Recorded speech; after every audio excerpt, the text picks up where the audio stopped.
India இஸ்லாமிய கலாச்சாரத்திற்கு ஏற்புடையதா? காதலர் தினத்துக்கு மட்டும் ஏன் இவ்வளவு பரபரப்பு என்பது நமக்கு புரியவில்லை. ஆண்டுதோறும் எத்தனையோ தினங்கள் வருகின்றன. மனித உரிமை தினம், ஊனமுற்றோர் தினம், தாய்மார்கள் தினம், பெண்கள் தினம், எல்லாம் வருது. அந்த தினங்களுக்கெல்லாம் கிடைக்காத ஒரு பரபரப்பும் சுறுசுறுப்பும் இந்த தினத்திற்கு மட்டும் ஏன் வருகிறது நமக்கு புரியவில்லை. இந்த காதல்னாவே மனிதனுக்கு ஒரு மயக்கம் இருக்கு இல்லையா?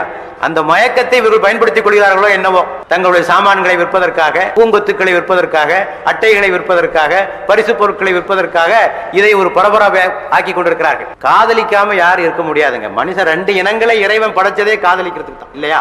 ஆணையும் பெண்ணையும் இறைவன் படைத்ததே காதலிக்கிறதுக்காக தான். காதலிக்காம இந்த உலகத்தில் வாழ முடியாது, இந்த உலகம் வளர்ச்சி உடைய முடியாது, இனவருத்தி ஆகவும் முடியாது, குடும்பம் நடத்தவும் முடியாது, எதுவுமே செய்ய முடியாது. ஆக மனிதனுடைய அடிப்படை உணர்வுகளிலே ஒன்று காதல். ஆனா எப்போது காதல், எப்படி காதல், இதான் பிரச்சனை. தீமுவா தீப்பியா, திருமணத்துக்கு முன்னாலேயா திருமணத்துக்கு பின்னாலேயா, இதுதான் இப்ப நமக்கு முன்னாலே உள்ள முக்கியமான பிரச்சனை.